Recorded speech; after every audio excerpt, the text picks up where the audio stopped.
வணக்கம் நண்பர்களே, நான் உங்கள் என்றென்ற அன்புடன் S.V.V ஆடியோஸ் தமிழ். ஸோ இன்னைக்கான வீடியோவில் நீங்கள் பார்த்துட்டு இருக்க 800க்கு தான் நம்ம சப்வூஃபர் போட்டிருக்கோம். ஸோ அந்த சப்வூஃபர் எப்படிலாம் இன்ஸ்டால் பண்ணியிருக்கோம் அப்படிங்கிறத தான் நீங்கள் பார்க்க போகிறீங்க. அதுக்கு முன்னாடி இன்னொரு டீட்டெயிலான விஷயம் சொல்கிறேன். ஸோ எத்தனை பேர் வண்டியில் எல்பிஜி டேங்க் இருக்குது அப்படிங்கிறத கமெண்ட் பாக்ஸில் சொல்லுங்கள். ஸோ ஏன்னா நிறைய பேருக்கு இந்த எல்பிஜி டேங்க் வச்சுருப்பீங்க. ஸோ இப்படி தான் இந்த சப்வூஃபர் ஃபிக்ஸ் பண்ணலாம் அப்படிங்கிற மாதிரி நிறைய பேருக்கு டவுட். ஸோ ஒரு சில பேர் ஃபிக்ஸ் பண்ணியிருப்பீங்க சிலிண்டர் மேலேயே. ஸோ ஆனால் வந்து பார்த்தீங்கன்னா லக்கேஜ் வைக்கிறதுக்கு இடம் இருக்காது. ஸோ அதனால் நீங்கள் சப்பை அவாய்ட் பண்ணிடுங்க, கரெக்டுங்களா?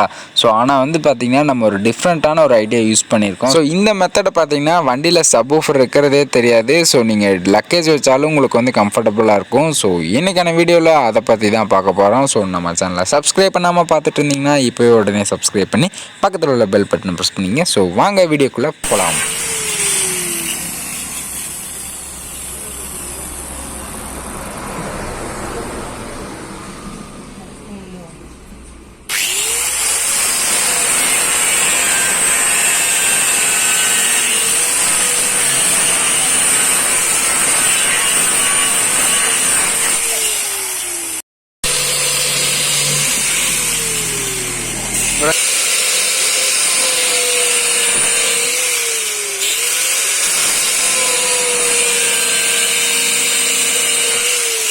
ஃப்ரெண்ட்ஸ், இப்போ இந்த ஹாரண்டரில் இருக்குங்களா, ஸோ இதுலேருந்து சப்வூஃபருக்கு ஆன் ஆஃப் சிக்னல் போகும்.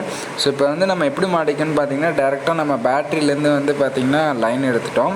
ஸோ அதை வந்து நம்ம ரிலேயில் கொடுத்து ஸோ இந்த செட்டோட ஆன் ஆஃப் சுவிட்சில் வந்து நம்ம கொடுத்துருக்கோம். ஸோ இது வந்து நம்ம வித் ஃபியூஸோடு கொடுத்துருக்கோம். ஸோ எதாவது ப்ராப்ளம் அப்படின்னா உங்களுக்கு ஃபியூஸ் போயிடும். ஸோ நம்ம வண்டியோட ஒயரிங்கை எதுவுமே டிஸ்டர்ப் பண்ண மாட்டோம். ஸோ இதில் வர்ற ஒயரிங் அப்படியே வந்து பார்த்திங்கன்னா நம்ம ஃபியூஸில் கொடுத்து ப்ளஸில் கொடுத்துருக்கோம். ஸோ அந்த ரிலே இருக்கும் உள்ளே வந்து பார்த்திங்கன்னா அந்த ரிலேயில் லைன் கொடுத்து ஸோ ரிலே ஆன் ஆகும்போது சப்வூஃபருக்கு மெயின் பவர் சப்ளை போகிற மாதிரி நம்ம பண்ணியிருக்கோம்.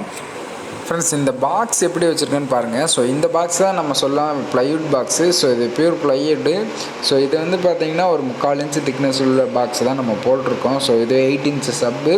ஸோ இது வந்து பார்த்திங்கன்னா நம்ம சிலிண்டருக்கும் அந்த கீழே இருக்க பிளாட்ஃபார்ம் அதாவது சேஸுக்கும் வந்து பார்த்திங்கன்னா கேப் கொடுத்துருப்பாங்க. ஸோ அந்த கேப்பில் தான் நம்ம அந்த சப்வூஃபர் இன்ஸ்டால் பண்ணியிருக்கோம். ஸோ இது வந்து பார்த்திங்கன்னா ஒரு 6 இன்ச் வருது. ஸோ இதை நம்ம வந்து பார்த்திங்கன்னா நம்ம சப்வூஃபர் வந்து நம்ம அந்த ஃப்ரேமுக்கு கீழே தான் வச்சுருக்கோம். ஸோ இந்த சப்வூஃபரை வந்து நம்ம வெளியே எடுக்கணும்னா அந்த சைடு நம்ம சீட்டை ஓப்பன் பண்ணி அதை வெளியே நம்ம ரிமூவ் பண்ணிக்கணும். ஸோ அந்த பக்கத்தில் இருக்க ஆம்ப்ளிஃபையருக்கு வந்து நம்ம வெல்க்ரோ போட்டு வச்சுருக்கோம். இது நம்ம போட்டிருக்க ஆம்ப்ளிஃபையர் வந்து பார்த்திங்கன்னா இது வந்து பவர் ஆம்ப்ளிஃபையரு. ஸோ இதுக்கு வந்து ஆடியோ சிக்னல் எல்லாமே வந்து பார்த்திங்கன்னா ஃப்ரண்ட்டு சோனி செட்டு போட்டிருக்கு. ஸோ அதுலேருந்து ஆடியோ சிக்னல் மட்டும் வந்து இதில் பூஸ்ட் ஆகி சப்பு ஃப்ரீயாக வந்து உங்களுக்கு அவுட்புட்டில் வந்து உங்களுக்கு சப் ஆம்ப்ளிஃபையராக ஒர்க் ஆகும்.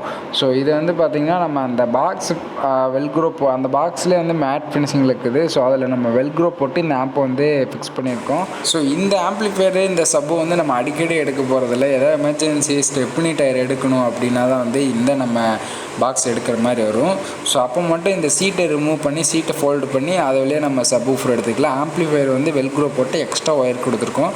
அதை வந்து நம்ம வந்து ஆம்ப்ளிஃபையர் ரிமூவ். ஸோ இப்போ இந்த சப்வூஃபரோட ஆடியோ குவாலிட்டி பார்க்கலாம் வாங்க.